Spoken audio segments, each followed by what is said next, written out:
The hum of machinery filled the air at Riverbend Iron Works, a sprawling steel plant nestled in the heart of Ohio's industrial belt. For 22 years, Jack Callahan, a wiry 58-year-old with salt and pepper hair and a permanent squint from years of inspecting welds, had been the plant's foreman. To Jack, the factory wasn't just a workplace, it was his kingdom. He knew every clank of the presses, every hiss of the furnaces, and every worker by name, from the greenest apprentice to the grizzled veterans. Under his watch, Riverbend had become a model of safety and efficiency, a place where pride in the work ran as deep as the steel they forged. Jack's office was a cluttered shrine to his dedication. Blueprints and maintenance logs lined the walls, alongside photos of his crew grinning at company picnics. A faded safety award from 2005 hung above his desk, one of many he'd earned for keeping the plant accident-free. He built a culture where every worker knew the stakes. One slip, one skip check, and someone could lose a limb, or worse. Jack's mantra, drilled into every new hire, was simple. The machines don't care if you're tired. Respect them, or they'll bite. His system worked. No major accidents in over 2 decades, a record unmatched in the industry. He wasn't just a boss, he was a mentor. When young Tommy Ruiz botched a valve repair in '09, Jack didn't fire him. He spent a weekend teaching the kid how to read pressure gauges properly. When Sarah Brooks, a single mom, needed extra shifts, Jack reshuffled schedules to make it happen. The crew trusted him because he trusted them, and together they kept Riverbend humming like a well-oiled engine. But the winds of change were blowing and they carried trouble. In late 2024, Riverbend's parent company, Apex Capital, brought in a new plant manager, Victor Hayes. At 42, Victor was all polish and ambition, a man who spoke in buzzwords like synergy and optimization. With his tailored suits and MBA from Wharton, he was a stark contrast to Jack's grease-stained coveralls and hands-on grit. Apex, eager to boost profits, had tasked Victor with modernizing the plant. Whispers of restructuring spread through the break room, and Jack felt a knot tighten in his gut.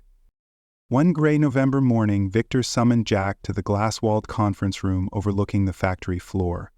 The room felt alien, more suited to corporate retreats than the gritty reality of steelwork. Victor sat at the head of the table, flanked by 2 Apex suits, who didn't bother introducing themselves. Jack stood, arms crossed, his work boots leaving faint smudges on the polished floor. "Jack, you've done solid work here," Victor began, his tone clipped. "But Apex is moving in a new direction. We're bringing in fresh talent to streamline operations. Effective immediately, you're being replaced as foreman." Jack blinked, the words hitting like a misfired rivet. "Replaced? By who?" "Ethan Caldwell," Victor said, gesturing to a young man in a crisp blazer who'd been hovering near the door.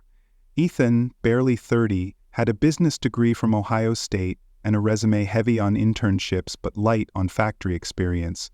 He offered a nervous smile, which Jack didn't return. "Ethan's got big ideas for efficiency," Victor continued. "We appreciate your service, Jack, but it's time for a change. You'll have 2 weeks to hand over your duties. HR's prepared a severance package, 3 months' pay, standard terms." Jack's jaw tightened. 3 months? After 22 years of sweat and sacrifice? He wanted to argue, to point out that Ethan wouldn't know a blast furnace from a barbecue grill, but the suit's cold stares told him the decision was final. He nodded once, turned, and walked out, the clatter of the factory floor drowning out Victor's parting words. The next 2 weeks were torture. Jack trained Ethan as best he could, but the kid was out of his depth.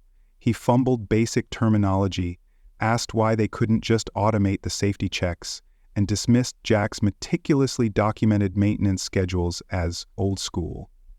Jack bit his tongue, but the crew noticed. Tommy muttered about quitting. Sarah looked like she was holding back tears. On Jack's last day, the team threw him a quiet send-off in the break room. They gave him an engraved wrench, heavy and solid, with Riverbend's rock etched on the handle. Jack managed a gruff "thanks" before slipping out the back gate, unable to look at the plant's smokestacks without feeling like he'd been gut-punched. Months passed and Riverbend began to unravel. Victor, under Apex's orders, slashed the maintenance budget to cut costs. Cheap, off-brand parts replaced the reliable ones Jack had insisted on. Safety checks, once non-negotiable, were rushed or skipped to meet new production quotas. Ethan, overwhelmed and clueless, ignored the veteran's warnings. "We're fine," he'd say, waving off concerns about a flickering pressure gauge or a worn conveyor belt. "The numbers look good." The numbers didn't tell the whole story. A hydraulic leak went unaddressed for weeks, causing a slip that sent Tommy to the ER with a sprained wrist. A miscalibrated cutter jammed, shredding $10,000 0 cents worth of steel before anyone noticed. Whispers of discontent grew louder. The crew missed Jack's steady hand, his ability to spot trouble before it struck. They felt like sailors on a ship with a captain who couldn't read a compass. One night, as Ethan sat in Jack's old office staring at a spreadsheet he barely understood, a low rumble echoed through the plant. A furnace, overdue for maintenance, had overheated, tripping an emergency shutdown. The line went silent, workers frozen, waiting for instructions Ethan didn't know how to give. In that moment, the ghost of Jack Callahan loomed large, a reminder of what had been lost. The Ohio winter bit hard, and Jack Callahan felt it in his bones as he sat in his pickup truck outside Riverbend Iron Works. It had been 3 months since he'd walked away, the engraved wrench from his crew still sitting on his dashboard, a heavy reminder of what he'd lost. At 58, Jack wasn't ready to retire, but the sting of his unfair firing had left him adrift. His modest ranch house, once a place of rest, now felt like a cage. Nights were spent replaying his final days at the plant, wondering if he could have fought harder. But Jack wasn't one to wallow. He'd built Riverbend into a fortress of safety and pride, and he'd be damned if he let it crumble under Victor Hayes and Ethan Caldwell's incompetence. Word from the plant trickled back through old friends. Tommy Ruiz texted about shoddy parts causing breakdowns. Sarah Brooks called, voice trembling, about a near miss with a faulty crane. Each story was a knife twist, but they lit a fire in Jack. He couldn't storm back into the plant as foreman, but he could fight for the people still there, the crew who'd trusted him, the machines he'd treated like family. Jack started small, reaching out to his old team over coffee at a diner near the plant. "Document everything," he urged, his voice low but firm. "Every skipped safety check, every cheap part, every close call. Get me proof." The crew didn't hesitate. Tommy sent photos of rusted bolts and leaking valves. Sarah emailed scanned logs showing missed inspections. Even old-timer Gus, who'd seen foremen come and go, slipped Jack a USB drive with maintenance records Ethan had ignored. Jack's dining table became a war room, covered in notes, photos, and reports. He worked late into the night, his wife Ellen bringing him coffee and a quiet nod of support. He'd seen Jack's heart break when he was fired. Now she saw it mend, through action. Jack knew paperwork alone wouldn't be enough. He needed allies. He reached out to Meridian Energy, Riverbend's biggest client, whose contracts depended on the plant's reliability. Posing as a concerned former employee, Jack sent their quality assurance team a detailed email outlining the safety lapses, backed by photos and logs. Meridian's response was swift. They demanded an audit. Jack's next move was bolder. He contacted the Occupational Safety and Health Administration, OSHA, filing a formal complaint with a 50-page dossier of violations. Every word was precise, every piece of evidence damning. He wasn't just whistleblowing, he was waging war. Then came the gamble. Jack tracked down Ethan Caldwell at a local bar, where the young foreman nursed a beer, looking like a man drowning in his own mistakes. Jack slid into the booth across from him. "You're in over your head, kid," he said, not unkindly. "Victor's setting you up to fail. Help me fix this and you might save your job, and the plant." Ethan's pride warred with his panic, but Jack's steady gaze won out. By the end of the night, Ethan agreed to slip Jack internal memos, proving Victor's cost-cutting had gutted safety protocols. Jack's campaign hit its stride, but fate dealt the final card. One frigid February morning, a massive hydraulic press, the heart of Riverbend's production line, seized up with a groan that echoed like a death knell. Sparks flew, metal screamed, and the line ground to a halt. The breakdown cost Apex millions in lost output, and Meridian threatened to pull their contract. Victor, desperate, made a call he'd sworn never to make. He offered Jack a consulting gig to fix the press. dangling a fat paycheck and a chance to step back into his kingdom. Jack didn't jump. He'd been burned once. Standing in Victor's pristine office, he laid out his terms: full control of the repair, access to all maintenance records, and no interference. Victor, pale and sweating, agreed. Jack walked onto the factory floor the next day, and the crew erupted in cheers. Tommy hugged him, Sarah wiped tears, and even Gus cracked a rare smile. For Jack, it wasn't just a return, it was redemption. The press was a mess. Shoddy parts, skipped maintenance, and a botched repair by Ethan's team. Jack worked 18-hour days, his hands steady as he rebuilt the system piece by piece. He taught Tommy how to recalibrate the hydraulics, showed Sarah how to spot wear in the seals. The crew rallied around him, their trust unbroken despite the months apart. On the third day, with the press roaring back to life, Jack stood back, grease on his face and pride in his chest. The crew clapped, some crying openly, knowing this was more than a fix, it was a stand. But Jack wasn't done. While repairing the press, he dug into the plant's records, uncovering a trail of negligence that led straight to Victor and Apex. He compiled a final report thicker than the last and sent copies to OSHA, Meridian, and Apex's board. It detailed every corner cut, every warning ignored, every worker put at risk. As he hit send, Jack felt the weight of 22 years lift. He'd fought for Riverbend, for his crew, for the life he'd built.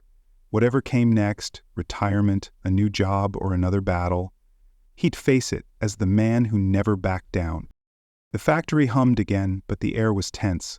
OSHA inspectors were due any day, and whispers of lawsuits swirled. Jack walked out of Riverbend that night, the crew's cheers echoing in his ears, his wrench in his pocket. He didn't know if he'd saved the plant or just delayed its fall, but he'd given it a fighting chance, and for Jack Callahan, that was enough.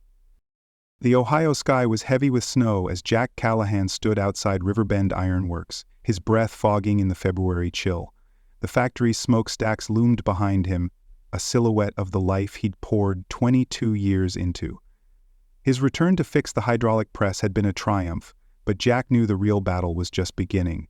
His report to OSHA, Meridian Energy, and Apex Capital's board had lit a fuse, and the explosion was coming. Inside the plant, the crew worked with renewed purpose, their cheers from Jack's repair still echoing in his mind. But outside, the corporate machine was scrambling, and Jack was ready to see it break. The fallout came fast. Victor Hayes, the slick plant manager who'd orchestrated Jack's firing, was the first to fall. Apex Capital, stung by Meridian's threats to pull their contracts and OSHA's looming investigation, quietly transferred Victor to a desk job at their Chicago office, a demotion dressed up as a lateral move. Ethan Caldwell, the out-of-his-depth foreman, was stripped of his title and reassigned to a low-level supervisory role, his confidence shattered. The crew whispered about it in the break room, their loyalty to Jack fiercer than ever. They thought they could replace him with a kid in a blazer, Tommy Ruiz muttered, shaking his head. Apex didn't stop there. In a desperate bid to save face, they sent a new plant manager, Claire Donovan, a no-nonsense engineer with a track record of turning around struggling facilities. Claire arrived with a mandate to clean house, and her first move was a shock. She offered Jack the role of production director, a corner office, and a salary that made his head spin. The crew urged him to take it, envisioning Jack at the helm, righting every wrong. But Jack, sitting across from Claire in that same glass-walled conference room where he'd been fired, shook his head. "I'm not here for a title," he said, his voice steady. "I'll consult, help you rebuild the safety systems, but this plant needs someone who'll listen to the floor, not chase bonuses." Claire, to her credit, didn't push. She saw the steel in Jack's eyes and knew he meant it. Jack's refusal wasn't about pride, it was about principle. He'd come back for his crew, for the legacy of safety he'd built, not for a paycheck or a plaque. As a consultant, he dove into the work with the same grit he'd always had. He rewrote maintenance protocols, trained the crew on new safety checks, and tore through Apex's cheap parts inventory, demanding quality replacements. Claire backed him, and the plant began to feel like Riverbend again. But the scars of neglect ran deep, and the outside world wasn't done with them. Meridian Energy, spooked by Jack's report and the press breakdown, froze their orders, costing Apex millions. OSHA descended on the plant like a storm, their inspectors combing through every machine, log, and corner. They cited River Bend for dozens of violations, from faulty equipment to falsified records, and slapped Apex with fines that made the board wince. The investigation wasn't just a slap on the wrist, it was a reckoning. Local news picked up the story, and soon Jack's name was everywhere. The foreman who'd been wronged, who'd fought back, who'd saved the plant from itself. Strangers stopped him at the diner to shake his hand. His voicemail overflowed with messages from workers at other factories, begging for advice. The pressure forced Apex to act. They overhauled their safety policies, reinstated budgets Jack had once fought for, and fired 2 executives who'd signed off on Victor's cost-cutting. Claire, with Jack's input, implemented a worker-led safety committee, giving the crew a voice Victor had silenced. Sarah Brooks, now a committee leader, stood taller than Jack had ever seen her. Tommy, once a nervous rookie, trained new hires with the same care Jack had shown him. The plant wasn't perfect, but it was healing, and Jack's fingerprints were on every fix. Yet the heart of Jack's fight wasn't in the policies or the headlines. It was in the people. Late one night, as he reviewed maintenance logs in his old office, Sarah knocked on the door. Her eyes were red, her voice thick. "I thought we'd lose this place," she said. "Not just the jobs, but us. What we built." "You didn't let that happen, Jack." She handed him a photo from the crew's last picnic, all smiles and sweat, with Jack in the center. "We're still here because of you." Jack swallowed hard, unable to speak. He had never cried in front of his crew, but that night, alone with the hum of the factory, he let a few tears fall. The story of River Bend wasn't just about one man. It was about what happens when experience and heart collide with greed and shortcuts. Jack's fight proved that dedication couldn't be replaced by spreadsheets, that safety wasn't a line item to cut. His crew's unity, their courage in documenting every wrong, had forced a corporate giant to its knees. Jack didn't need a corner office to know his worth. He saw it in Tommy's steady hands, in Sarah's fierce resolve, in the plant's steady pulse. As spring broke over Ohio, Jack stood outside River Bend one last time, the wrench in his pocket a quiet companion. The smokestacks rose proud against the dawn, and the factory roared with life.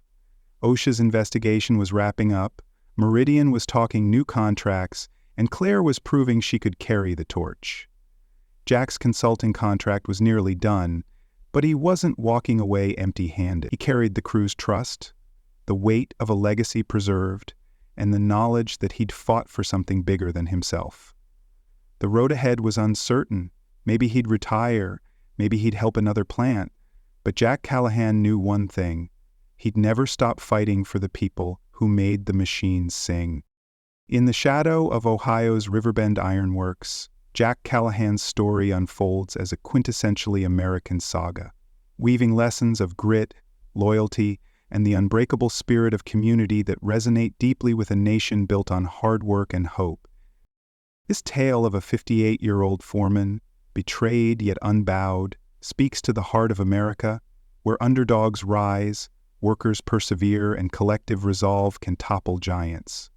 First, Jack's 22 years of mastery, knowing every machine and mentoring every worker, teach us that experience is a treasure no corporate shortcut can replace. When Apex Capital swapped him for a novice MBA, the resulting chaos, leaks, jams, injuries mirrored the pain of countless Americans whose expertise is sidelined for profit.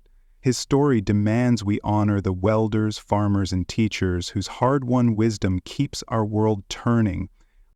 Second, Jack's relentless fight for safety, exposing Apex negligence through meticulous evidence, underscores a moral truth: human lives outweigh any bottom line. His whistleblow to OSHA and Meridian Energy, sparking fines and reform, echoes America's call for accountability, from factory floors to city halls, affirming that every worker deserves to go home safe.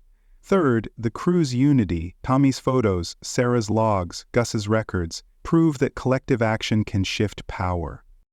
Their stand, like neighbors rebuilding after a tornado or strikers demanding fair wages, shows Americans that together we can reshape unjust systems. Fourth, Jack's refusal of a cushy director role for a consultant's grind reveals a purpose-driven life, a value cherished in a land of selfless coaches and tireless volunteers.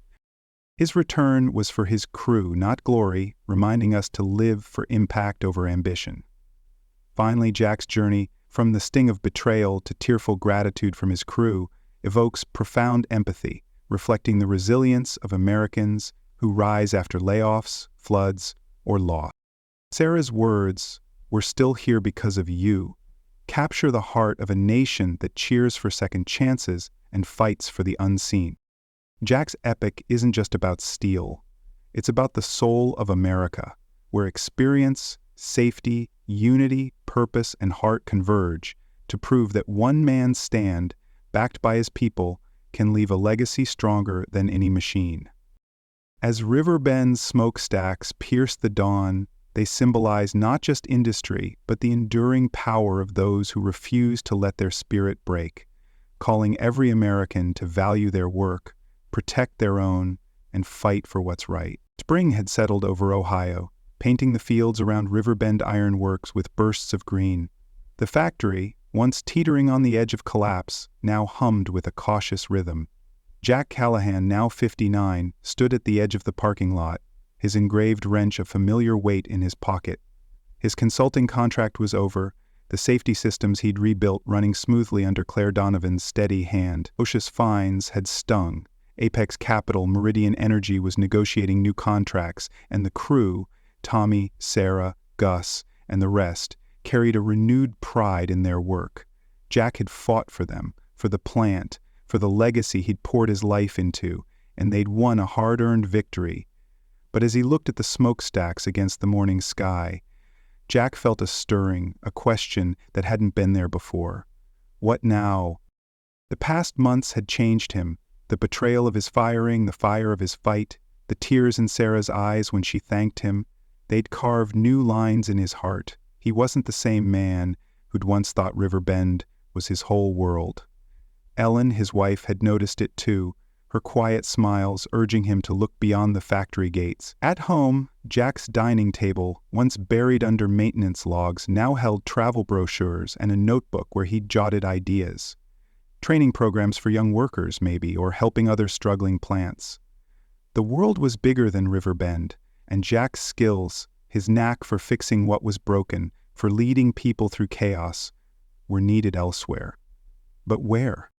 Claire had offered him a permanent role, not as director but as a senior advisor, a job that would keep him close to the crew. Part of him wanted to stay, to watch Tommy grow into a leader, to see Sarah chair the safety committee to ensure Apex didn't backslide. The crew still looked to him, their handshakes and hugs a tether to the life he'd built. Yet another part of Jack, the part that had stared down Victor Hayes and rebuilt a broken press, hungered for something new. He'd proven he could save Riverbend. Could he do the same for others? Rumors reached him of a struggling auto plant in Michigan, its workers facing the same cost-cutting nonsense he'd fought here. A friend from the union had mentioned a safety advocacy group looking for consultants with real-world grit. The possibilities tugged at him, each a road untraveled. One evening, Jack sat with Ellen on their porch, the air warm with spring's promise. She took his hand, her eyes searching. "You've given them everything, Jack," she said. "Maybe it's time to give yourself something." He nodded, the wrench in his pocket feeling lighter. The next morning he drove to Riverbend one last time, not to work but to say goodbye, for now. The crew gathered, their faces a mix of gratitude and worry. Tommy handed him a new photo, the team grinning in front of the repaired press, Jack at the center. "You'll come back, right?" Sarah asked, voice catching. Jack smiled, his gruff exterior softening. "You don't need me here to keep this place strong, but I'm not disappearing." As he climbed into his pickup, Jack didn't know where the road would lead. Michigan's plant, a new fight with the advocacy group, or maybe just a long drive with Ellen, rediscovering the man he was beyond the factory. The smokestacks faded in his rearview mirror, but they didn't feel like an ending. They were a beginning, a reminder that Jack Callahan's fight for people, for safety, for heart, was far from over. Wherever he went, he'd carry Riverbend's lessons,